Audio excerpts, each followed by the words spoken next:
It's the mid to late 18th century. You've just come out of an illness-induced vision, hoping to pull through, only to realize you're still paralyzed, unable to even speak. This leads you to attending your own funeral, waiting to see if you'll be buried alive. But wait, is that the voice of your soulmate? Well, your somewhat complicated situationship.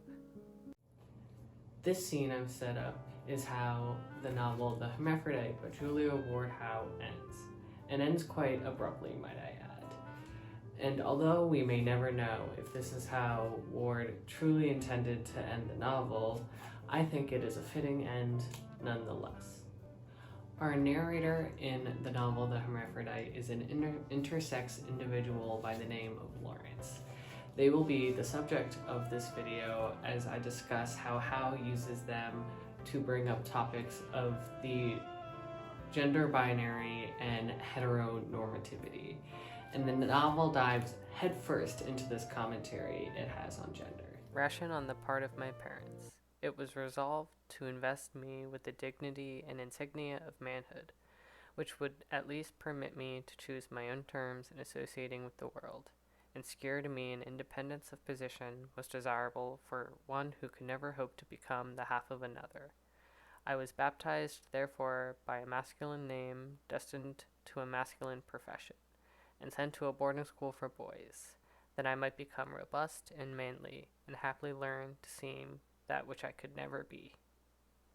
In these first few lines, we're already shown how Lawrence is going to be constantly shoved into the gender binary throughout this novel, despite the fact that as an intersexual individual, their body does not fit in with that binary or the heteronormative world. And these first few lines already start a much larger conversation about gender. For example, how the gender binary affects people who do fit within the binary. For example, the reason that Lawrence is assigned male at birth is because his father lacks a son and needs a son to take on his name and estate when he passes away.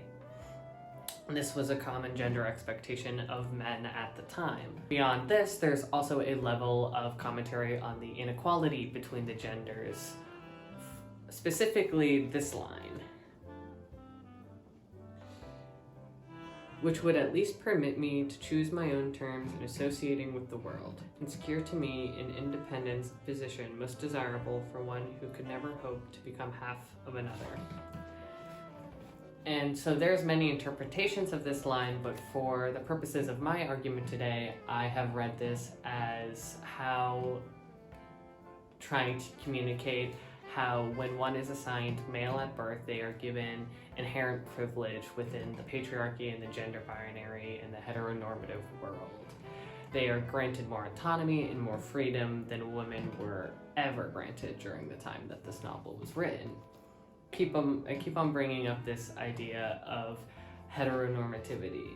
This is an idea I'm going to continue using throughout my argument, and so I'd like to credit two great theorists who have described this idea of heteronormativity and how it affects queer people's existence very well. Community is imagined through scenes of intimacy, coupling, and kinship. This privatized sexual culture bestows on its sexual practices a tactic sense of rightness and normalcy. This sense of rightness, embedded in things and not just in sex, is what we call heteronormativity. Heteronormativity is more than ideology or prejudice or phobia against gays and lesbians. It is produced in almost every aspect of the forms and arrangements of social life, nationality, the state, the law, commerce, medicine, education, plus the conventions and effects of narrativity, romance, and other protected spaces of culture. Warner and Marlin can be very wordy with their definition of heteronormativity, though very precise. It is basically the gender expectations and sexual expectations placed upon individuals that live within a society that abide by the gender binary and gender norms. And a lot of this sense of rightness and normalcy is founded on reproduction and the idea that sex is a private act that should happen within the home and only within the home. And this idea of heteronormativity is used by Warner and Barland to describe how the heteronormative world just lacks space for queer people and just creates a lot of conflict for queer people. And this is an idea I'm gonna continue to address as I further analyze the hermaphrodite. The hermaphrodite is separated into 3 sections and more or less 4 major events. And so I'm going to touch on most of the major events to analyze how Howe uses gender and Lawrence to discuss heteronormativity. And so our first major event takes place while Lawrence is attending college. They become the attention of attraction of this woman named Emma, the campus heartthrob. And Emma chooses Lawrence as her object of desire because Lawrence is known for their lack of intimacy. Though being very popular among the women, they are also known for not taking things any further. And of course, we as readers know that's because Lawrence is an intersexual individual. And so, of course, though we see Lawrence's relationship with Emma build, we never really see any sexual desire on Lawrence's part, and their relationship comes to a standstill. Until one night, after a very exciting poetry competition that takes place at the college, which Lawrence wins, Emma makes the very bold decision to show up to their room in the middle of the night and declare, "I love you. I want to have no strings attached sex with you, even if the next morning you don't want to marry this and that. I don't care. I just want to have sex with you." And of course, this forces Lawrence into a corner, and they decide their only option is to come out to Emma. And now this is a point in the novel where we see that Lawrence finding themselves in the situation where they need to come out to someone, they don't have the language to do so. There is no language to describe who or what Lawrence is. And so it's actually a very interesting coming out scene, and I actually will recite it for you. "Listen to me, dearest Emma," I said, and drew her to a seat beside me. "Listen to me. Can you bear to hear the truth? Will you hate me for telling it to you?" "Tell it gently," she replied with her averted eyes. I continued, "Emma, your love is too beautiful, too glorious a thing to be thrown away upon one who can never make you his. There lies between us a deep, mysterious gulf. Seek not fathom it. With me, your human dignity would be hopelessly imperfect. Were I wed to you, I should indeed deserve your curse." She was silent, and I proceeded. "There are between human beings relations independent of sex, relations of pure spirit, of heavenly sympathy, of immaterial and undying affinities.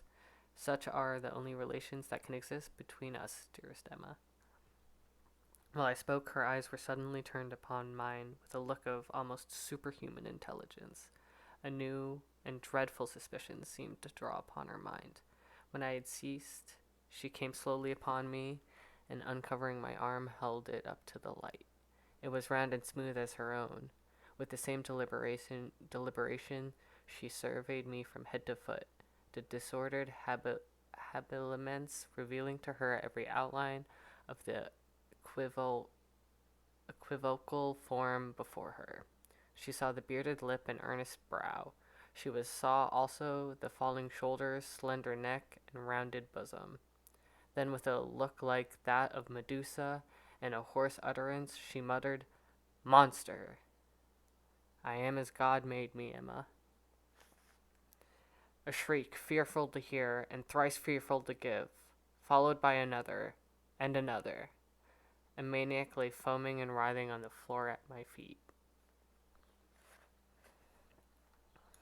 This concept that Lawrence doesn't have the language to describe their identity actually comes from an author, Livingood. She claims that because Lawrence does not have the language to describe their identity, they cannot exist. And I 100% agree with that claim. and I'm going to continue to use that claim throughout the rest of this video. As we saw in the quote that I just read, Lawrence didn't have the language to say something like, I am non-binary, because that is very modern, very new language, and honestly language that we don't even know that Lawrence would identify with if they existed in this era. This leads Emma to declare Lawrence a monster, something other than human. It is the only language she can find to describe Lawrence, and this is so important because it shows how Lawrence is constantly going to be looked on by the outside world, and they have no control over how they perceive them. Living Good has this other really great analysis of this scene, that Emma's reaction, aka her death, due to Lawrence's coming out is not simply because Lawrence was intersex, but also because she saw part of herself within Lawrence. Here's a quote that describes her analysis really well. Emma's response to Lawrence may stem more from what she has in common with Lawrence than what she does not. Emma's death following this moment might be understood as the result of anguish of self-recognition rather than, or in addition to, the stock of Lawrence's revelation. Emma is, as Living Good put it, a deviant, just like Lawrence is. She is a widow, but not only that, she's a childish widow, and on top of that, a childish widow that is no longer a virgin, if you catch my hint. And so in this way, she breaks a lot of typical expectations of women at the time. And so seeing Lawrence's body's physical breaking of the gender binary kind of forced Emma to confront herself with how she herself also isn't fitting into that binary. And that revelation was just too much for her to handle, because if Lawrence cannot exist within this world because their body is different, that would imply that Emma cannot exist within this world because she does not meet those expectations despite her body physically meeting those expectations. And I think that's really interesting because it shows how Howe is applying heteronormativity to not only queer people, but anyone that is affected by the gender binary, which is everyone. And so from this first major event, we gather not only that Lawrence does not fit within this male performance that he has grown up to perform because his body cannot meet the physical expectations. We see how Emma, someone whose physical body does meet the expectations, doesn't meet the expectations in other ways. And this leads us to the second major part of the novel, where Lawrence meets Ronald. And so Lawrence was already pretty adverse to women before Emma, but now, after Emma's tragic passing, they are completely sworn off women, basically. And so they meet Ronald, and Ronald is actually the first time and only time we see Lawrence experience any kind of sexual attraction towards another character. And when this attraction starts and this relationship builds between these two characters, Ronald sees Lawrence as a man and nothing other than a man. They don't know that Lawrence is intersex until Lawrence takes part in a Romeo and Juliet play as Juliet. During the time, it was not uncommon for people who were assigned male at birth to play female characters in plays. And so Lawrence was the role of Juliet, and in this role they dropped their performance of the male gender. And when they did that, their body was left exposed to Ronald's gaze, and once again, without Lawrence's consent, their body outs them. I caught a glimpse of Ronald's face, turned full towards me, with a strange expression. It was entirely white and bloodless. All the vanity that usually animated it seemed concentrated in the eyes, which were intensely dilated and fixed upon me. After this moment of gaze, Ronald gets drunk and comes home to assault Lawrence. Yes, you are that lie, and I am your victim, but you can cancel the wrong, O angel fiend. You can change my torment to raptures of heaven. You shall be a man to all the world if you will, but a woman, a sweet, warm woman to me. You must love me, Lawrence. I read this moment as how commenting directly on the violence that women face under a heteronormative society.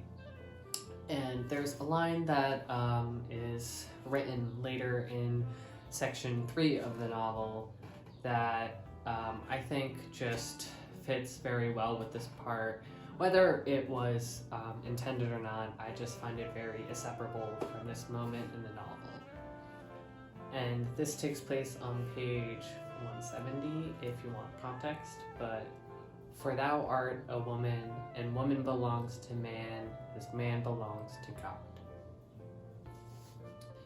And so this scene is just so very heartbreaking for not, obviously it's a very traumatic event, a very sensitive event, but Lawrence has also just gone through this trauma of losing Emma and having this first initial very traumatizing outing only to once again just be invalidated because their body doesn't fit into this binary. And I think, Ronald can actually reflect a similar analysis to Livingood's analysis of Emma, just in a very different reaction. Emma is overwhelmed and dies. I think Ronald is an example of someone who has maybe internalized transphobia, homophobia, discomfort, and lashes out in violent crimes. We see it in the real world with real-life hate crimes.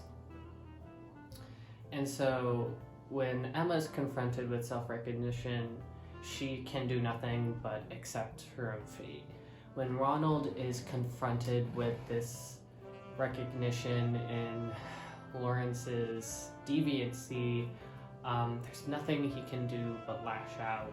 And I am no way apologizing for Ronald. This is absolutely atrocious, and there is never ever an excuse for anything like this. But I do think it's an important commentary on how heteronormativity harms everyone and is just overall a very negative environment. It doesn't encourage harmony between people. After this traumatic event, there's this weird time skip of sorts. Although it's unclear whether this was intentional or not, because again, this was a unfinished manuscript that was published after Howe's death. And so we are actually introduced to a new character, Berto, without being told how Berto actually met Lawrence. Their friendship takes on this weird kind of tonal shift in the novel, in my opinion, that is almost somewhat comedic. And I'd like to believe this is because Berto is actually aware of Lawrence's intersexual body. And I say this because it's actually arguable whether he does or not, because it's not explicitly said anywhere. That being said, Berto does clearly identify Lawrence as a man throughout the majority of section 3. And so their friendship leads to the next major event I'd like to talk about, which is Berto asking Lawrence to disguise as a woman and live among his sisters so that he can study his one sister specifically. This sister goes by the name of Nina, and she is in a trance-like religious state due to the disappearance of her lover. Her lover had to go to America and was sending her letters for a while, but then suddenly she stopped receiving letters, but she refused to give up hope and ended up in this illness, trance-like state, waiting for him to return. So Lawrence agrees to this for personal reasons and ends up going by Celia. And so what's really interesting about this event is that we see how Lawrence reacts to having to perform the female gender. And boy, I'll tell you, they don't like it. Every description of them having to perform the female gender is pretty negative, even down to describing the clothing as very restrictive and prison-like, which is a pretty direct metaphor of how the gender expectations of women were pretty restrictive. Women had basically no autonomy during this time. They were not allowed to own property. They were expected to get married and have kids. So what was really interesting about this section, in my opinion, was actually a part that was long and tedious and probably would have been cut down in a final version of this novel. But we get to hear this biblical-like myth of this couple, Ava and Raphael. Ava waits by Raphael's tomb, mourning his loss, wishing him to come back, when she gets a message that if she waits for this golden seed to grow, that she'll get reunited with his love. And so she waits at this tomb, barely eating, just praying and waiting for this seed to grow. A king finds her, watches her, finds it very sad. Ava won't respond to the king, whatever. And then eventually the seed blooms and Ava goes to heaven and ends up with Raphael, and the king is witness to this. I think this myth is really vital because I think a big part of Lawrence's character is that they just really want that soulmate, that, you know, the whole myth is about unconditional love and devotion. This is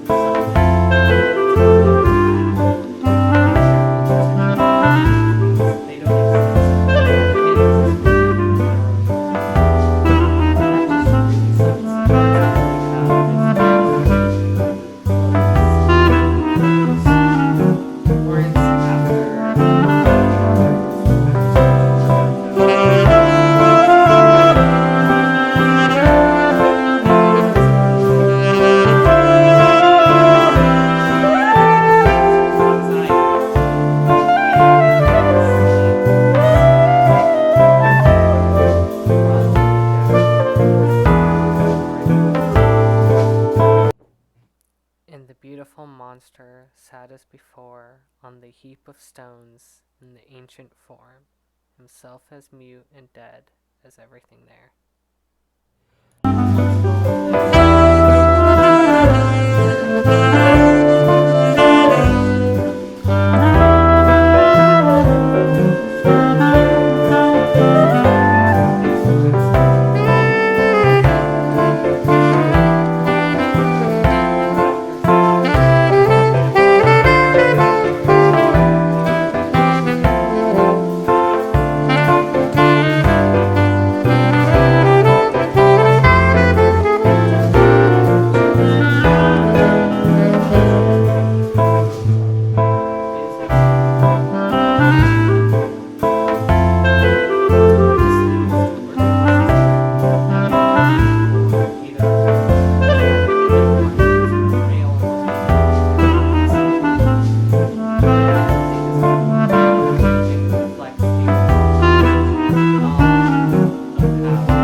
is still not human within this heteronormative world. And we see with this justification of Lawrence's identity, they wake up, but they are robbed of all autonomy. They cannot speak, they cannot move, and they are eventually led to their own funeral, where they are going to be buried alive. And I think this is a very literal metaphor for how Lawrence just cannot exist. You know, this whole novel, it's been Lawrence trying to perform as either a gender, and now that they've come to terms with the fact that they don't want to do that, they've been robbed of all autonomy and are physically going to be buried alive. And I think the most tragic thing of all is that the last thing they hear is what they thought was going to be their soulmate, Ronald, who they are hoping is coming to at least mourn them. This person that they were hoping would be their Raphael. And overall, I just think that's the whole point, is that Howe saw that gender is so constraining and the binary is so harmful for everyone involved, and this novel's commentary was so ahead of its time. It's almost still ahead of its time. These are conversations we're only starting to have now, and this has definitely been one of my favorite novels I've ever read.